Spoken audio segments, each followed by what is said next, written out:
Close your eyes for a moment. Imagine standing in the middle of a storm. The wind howls.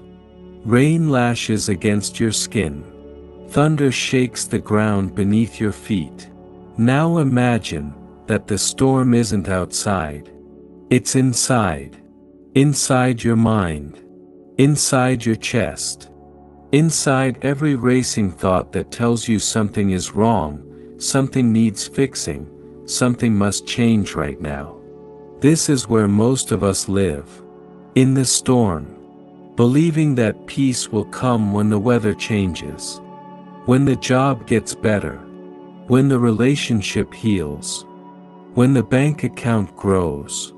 When others finally understand us. But here's what the Buddha discovered 25 centuries ago, sitting beneath that Bodhi tree: the storm isn't the problem. Your relationship with the storm is. Today, I want to share with you something that changed my life. Something that has transformed the lives of millions across centuries. A truth so simple, yet so profound, that once you grasp it, nothing will ever feel quite as heavy again. You can train your mind to stay calm. No matter what happens. No matter who disappoints you. No matter what falls apart.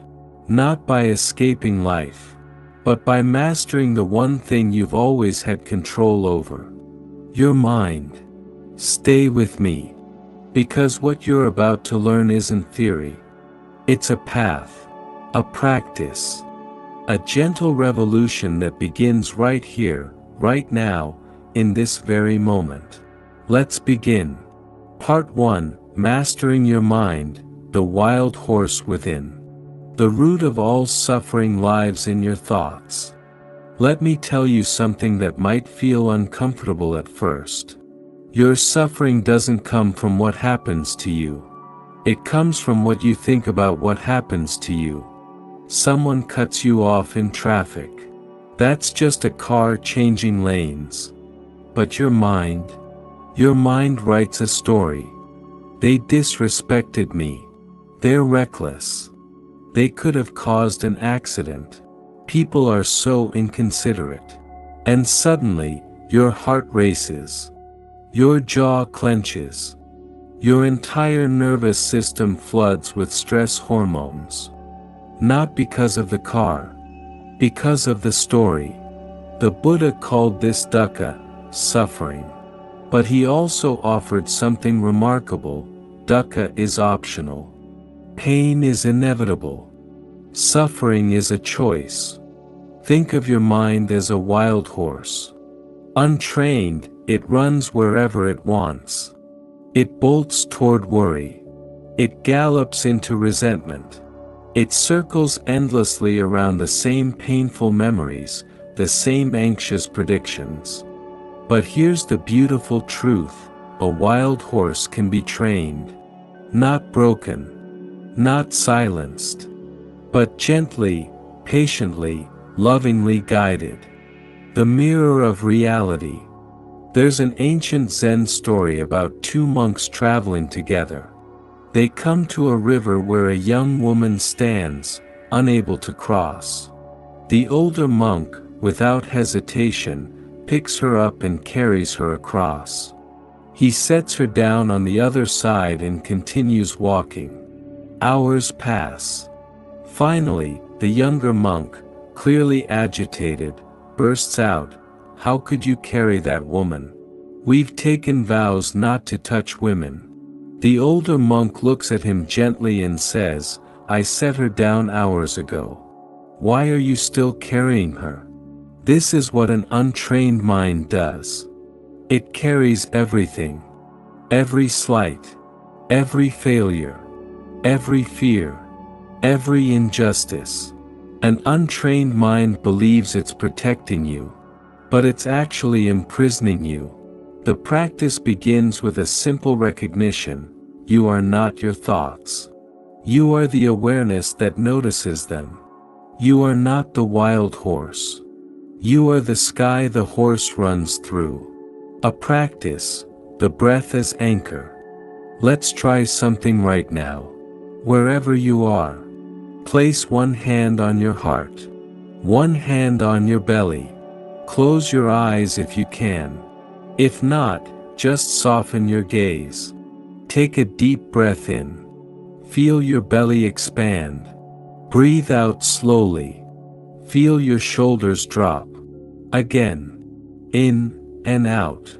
Notice how, in this moment, as you breathe, there is no problem to solve. There is only this, the rise and fall of your chest. The rhythm of life moving through you. This is your anchor. Your refuge. Always available. Always free. When the mind gallops toward anxiety, return to the breath. When thoughts spiral into the past or race toward the future, return to the breath. The breath doesn't exist anywhere but here. And neither do you. This isn't about stopping your thoughts. It's about stopping your identification with them. It's about creating space between the stimulus and your response. In that space, you find freedom. Do this every day. Even for 60 seconds. Watch what happens. Your mind will still produce storms. But you'll learn something extraordinary. You don't have to stand in the rain. Affirmation: I am not my thoughts. I am the peaceful awareness that observes them. My mind is training itself to return to calm, again and again, with patience and love. The Buddha's promise. The Buddha made you a promise. He said, train your mind consistently, with discipline and compassion, and you will experience nirvana, not after death, but right here, in this life. Nirvana isn't some mystical realm. It's the absence of unnecessary suffering. It's the deep, unshakable peace that comes when you stop fighting with reality. When your boss criticizes you unfairly, the trained mind says, "This is uncomfortable." But it's just words. Just a moment. I don't need to build a fortress around it. When your partner snaps at you, the trained mind says, "There's suffering too. This isn't about me. I can choose love over defense." Mastering your mind doesn't mean that nothing bothers you. It means you no longer let what bothers you control you. And that, my friend, changes everything. Part 2, The Power of Letting Go, Unclenching Your Fist. The Illusion of Control. Here's a question for you. How much of your mental energy do you spend trying to control things you cannot control? Other people's opinions. The future. The past. Traffic. Weather. Aging. Illness. Loss. We grip so tightly. We clench our fists around outcomes, around people, around plans. And we wonder why our hands hurt. Why do our hearts feel heavy? The Buddha taught something radical. Clinging is the root of suffering. Not wanting, not loving, not hoping, but clinging. The desperate need for things to be different from what they are. The refusal to accept impermanence. Let me paint you a picture. Imagine you're holding a bird in your hand.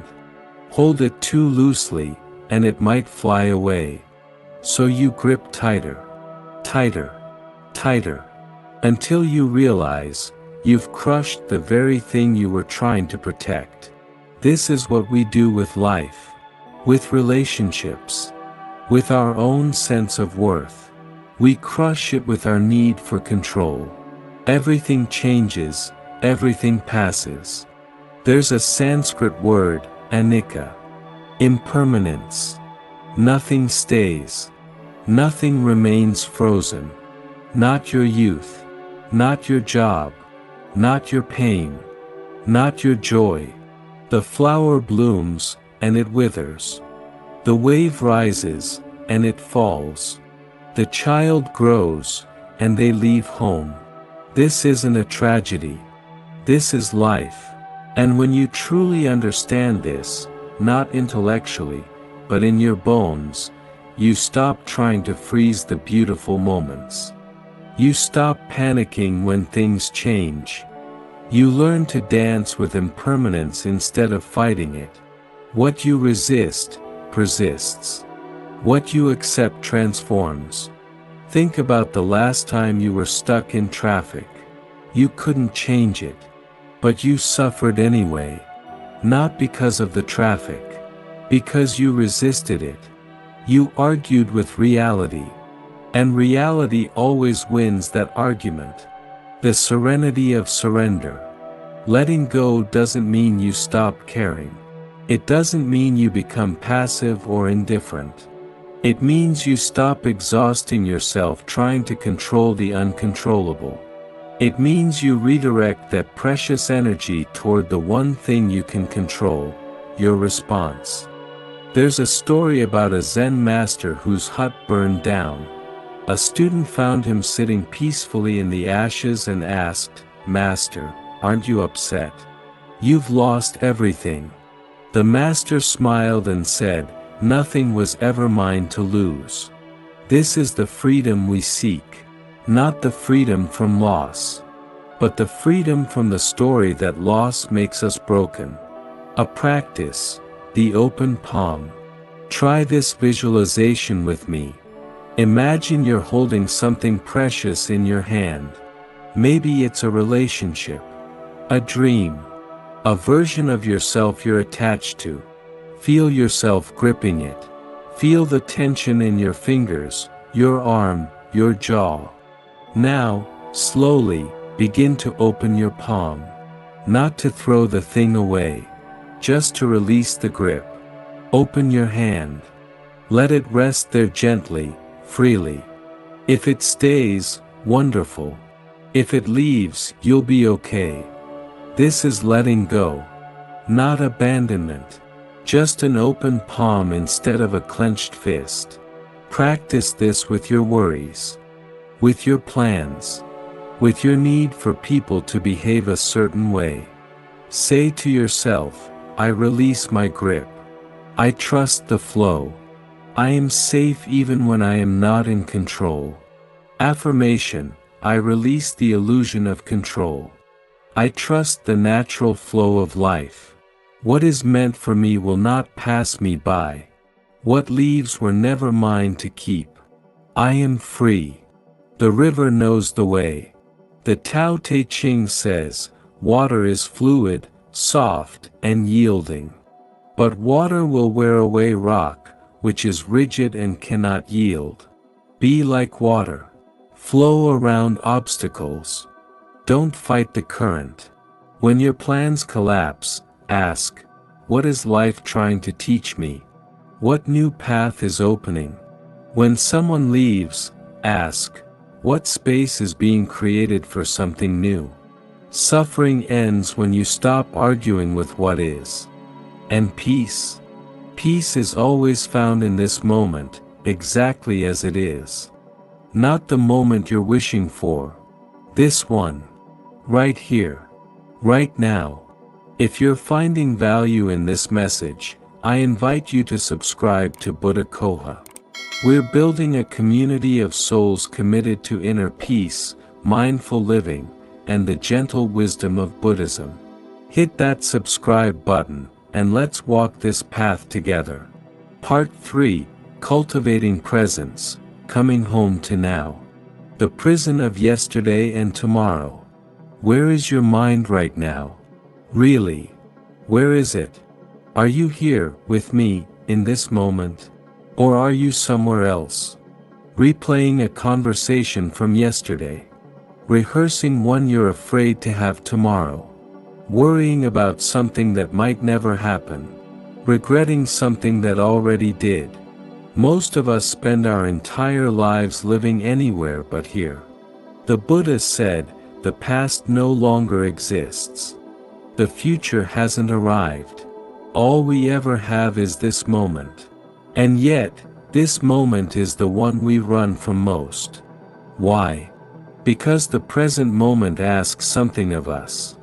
It asks us to feel fully, without distraction, without escape.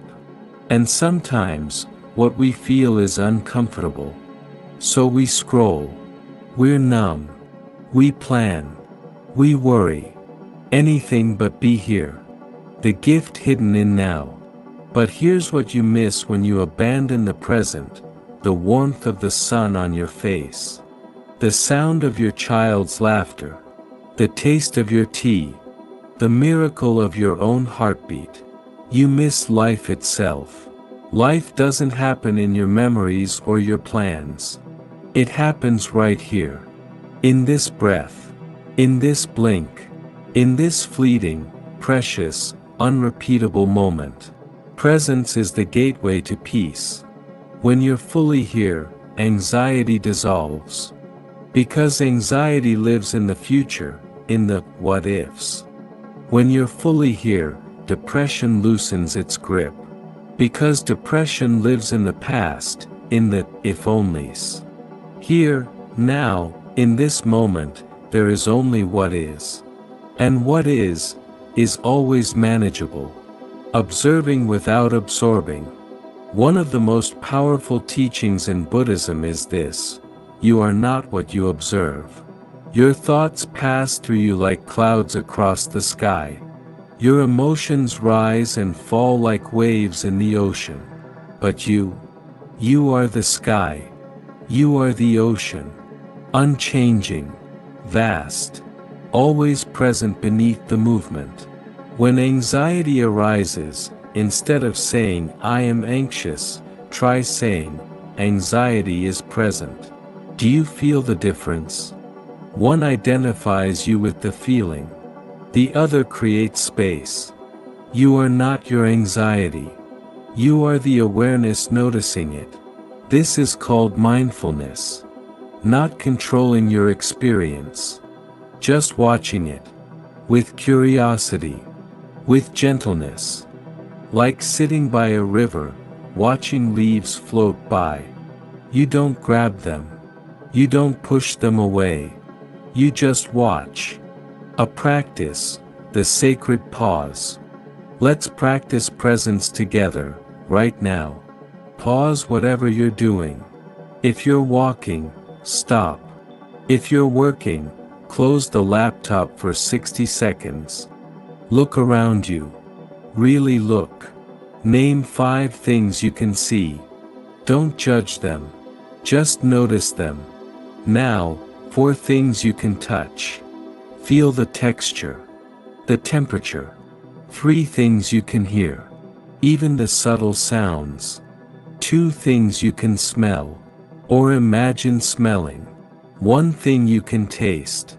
Even if it's just the taste of your own mouth. This is called the 5-4-3-2-1 grounding technique. It brings you home. To here. To now. To the only moment that's ever real. Do this whenever you feel overwhelmed. Whenever the mind gallops away. Bring it back. Gently. Lovingly. Affirmation: I am fully here, fully now. The past is complete. The future is unfolding.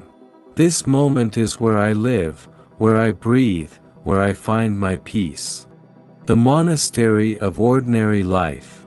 You don't need to go to a monastery to practice presence. Your life is the monastery. Washing dishes can be meditation. Walking can be meditation. Listening to someone you love can be meditation. Meditation isn't about sitting on a cushion. It's about being fully alive in whatever you're doing. When you eat, eat. Don't scroll and eat. Just eat. Taste every bite. Feel the nourishment. When you talk to someone, be there. Don't plan your response. Just listen. Deeply. With your whole heart. This is how you train the mind. Not by escaping life, but by showing up for it. The Zen master Thich Nhat Hanh said, "Drink your tea slowly and reverently, as if it is the axis on which the world earth revolves." What if you lived like that? What if every moment was sacred? Not because it's special, but because you're finally paying attention. Part 4. Discipline through repetition, building the unshakable mind. Peace is not an accident. Let me tell you something you might not want to hear. Inner peace is not something you stumble upon. It's not luck. It's not genetics. It's not reserved for monks on mountaintops.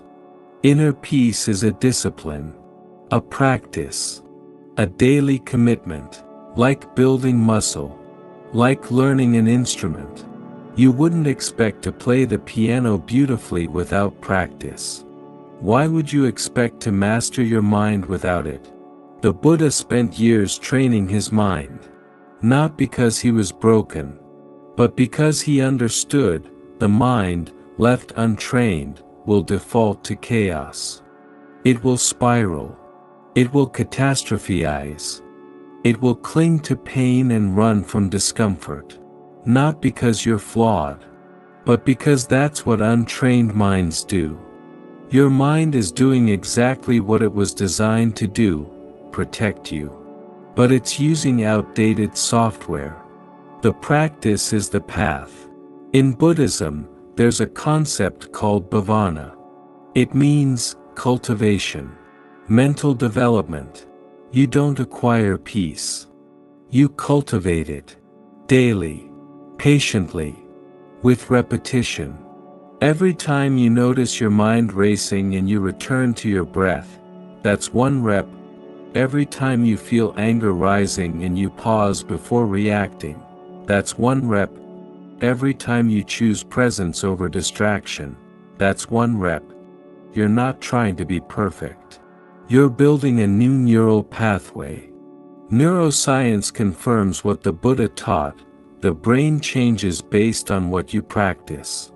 This is called neuroplasticity. Practice worry, and you'll get better at worry. Practice calm, and you'll get better at calm. You become what you repeatedly do. The power of stillness. There's a reason every spiritual tradition emphasizes stillness. Meditation, prayer, silence. Stillness is not emptiness. Stillness is clarity. Imagine a glass of muddy water. When you shake it, the water stays cloudy. But when you let it sit, the mud settles. The water becomes clear. Your mind is the same. When you're constantly moving, thinking, doing, the mud stays stirred up. But when you sit in stillness, even for 5 minutes, the chaos settles. Clarity emerges. You see things as they are, not as your anxiety says they are. A practice, the morning ritual. Let me share a practice that changed my life. Every morning, before you check your phone, before you do anything, sit. Just 5 minutes. You can build more, but start with 5. Sit comfortably. Spine straight. Eyes closed or softly open. Place your attention on your breath. In and out. In and out. Your mind will wander. That's not failure. That's what minds do. When you notice you've wandered, gently bring your attention back. No judgment. Just a soft return. This is the entire practice. Noticing. Returning. Again and again. You're not trying to empty your mind. You're training it to come back. To obey your direction. To recognize you as the master, not the servant. Affirmation. Every day, I am building a stronger, calmer mind. With patience and repetition, I am creating unshakable inner peace. I trust the process. Non-reaction, the ultimate power. Here's something powerful: between stimulus and response, there is a space. In that space lies your freedom. Someone insults you. That's the stimulus. You feel heat rising. That's biology. But here's the choice: do you react? Do you lash out, defend, collapse? Or do you pause? The trained mind chooses the pause. Not because it's weak, because it's strong enough not to need the reaction. Imagine this: someone throws a stone at a still lake. Ripples form, then fade. The lake returns to calm. Now imagine someone throws a stone at a boiling pot. It erupts. It overflows. Be the lake, not the pot. This doesn't happen overnight. It happens through repetition, through choosing the pause, again and again, until one day, you realize, the things that used to ruin your day barely register. Not because you don't care, but because you've trained yourself to respond with wisdom instead of reacting from wounding. The warrior's mind. The Buddha called this viriya, spiritual energy. Effort. Discipline. You're not being passive. You're being strategic. You're choosing your battles. And the greatest battle is the one within. Mastering your mind is the most powerful thing you'll ever do. More powerful than making money. More powerful than earning respect. More powerful than any external achievement. Because when you master your mind, nothing can take your peace. No loss. No betrayal. No failure. You become unshakable. Part 5. Compassion, the foundation of unshakable peace. The highest practice. We've talked about mastering the mind, about letting go, about presence, about discipline. But there's one more piece. The most important piece. Compassion. In Buddhism, metta, loving kindness, is not just a nice quality. It's the foundation of all inner peace. Because here's the truth: you cannot be at peace while harboring hatred. Not toward others. And especially not toward yourself. Resentment is like drinking poison and expecting the other person to die. Judgment is like carrying hot coals in your bare hands. Compassion is the only thing that heals. Extending compassion to those who harm. This is where it gets hard. The Buddha said, holding on to anger is like grasping a hot coal with the intent of throwing it at someone else. You are the one who gets burned. Easy to understand. Hard to practice. Someone betrays you. Someone lies. Someone hurts you deeply. And you want them to suffer. You want justice. You want vindication. But here's what compassion teaches: their suffering doesn't decrease yours. It multiplies it. When you wish pain on someone, you're still attached to them. Energetically bound to them. Forgiveness is not about them. It's about freeing yourself. This doesn't mean you allow mistreatment. It doesn't mean you don't have boundaries. It means you release the need for them to suffer for you to be okay. The practice of metta. Let's practice metta together. Close your eyes if you can. Start with yourself. Place your hand on your heart. Say silently, may I be safe. May I be healthy. May I be at peace. Feel it. Mean it. Now, bring to mind someone you love. Picture their face. Say, may you be safe. May you be healthy. May you be at peace. Now, bring to mind someone neutral. Someone you don't know well. Say, may you be safe. May you be healthy.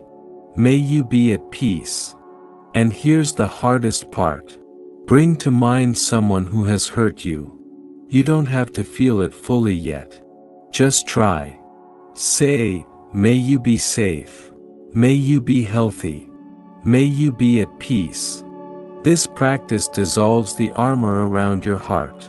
It softens the hardness. It sets you free. Affirmation: I choose compassion over judgment. I choose love over resentment. My peace is not dependent on anyone else's suffering. I am free. Self-compassion, the forgotten key.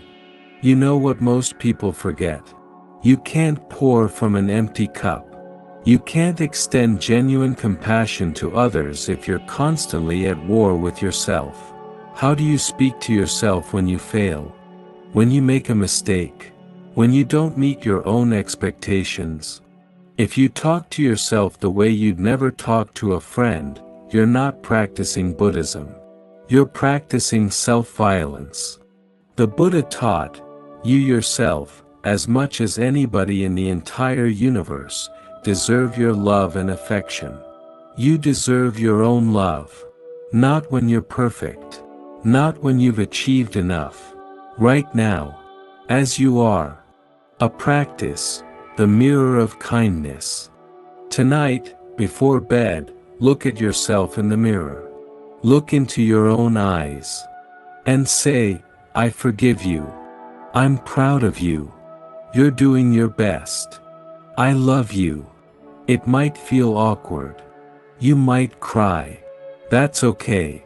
You're healing decades of inner cruelty with a few words of kindness. Do this daily. Watch what happens. The critic in your mind softens. The perfectionist loosens their grip. You begin to treat yourself like someone worthy of care. And from that place, you can genuinely love others. Compassion as strength. Some people think compassion is weakness. That setting boundaries without anger is passive. But the Buddha was no pushover. Compassion is not letting people harm you. It's refusing to harm yourself by holding on to hatred. You can say no with love. You can leave with peace. You can protect yourself without wishing destruction on others. This is the ultimate strength, to be hurt and not become bitter. To be wronged and still choose love. Not naive love. Not doormat love.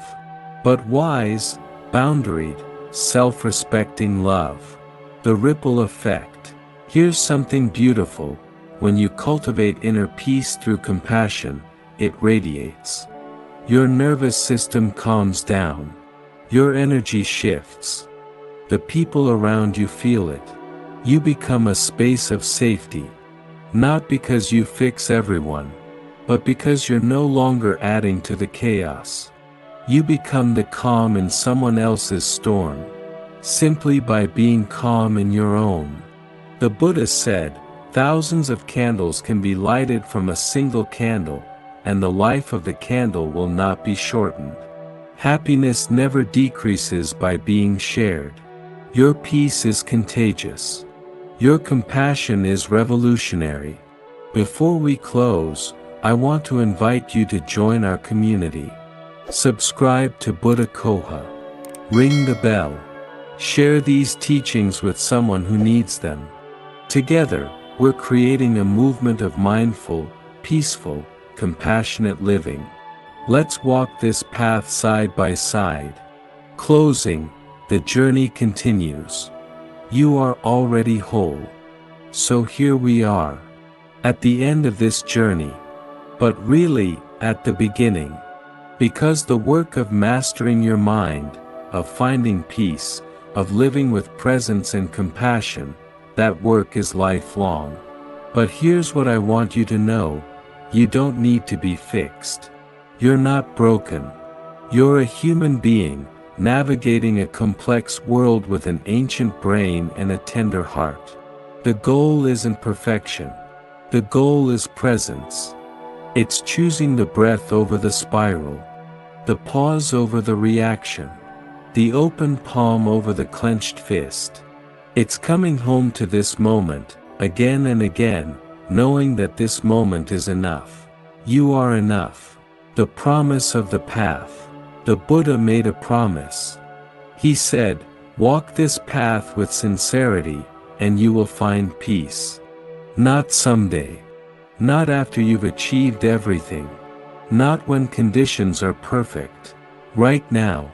In the midst of the mess, in the middle of the uncertainty, you can be calm. You can be free. You can be at peace. Not because life stops throwing storms at you, but because you've learned to find stillness within them. Train your mind. Let go of control. Be present.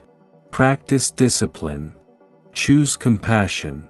These aren't just nice ideas. They're the keys to a life fully lived. Take this with you. As you go forward from here, take this affirmation with you. I am not what happens to me. I am how I choose to respond. My peace is my practice. My calm is my superpower. I am training my mind every day to return to stillness, to release what I cannot control, and to meet life with compassion.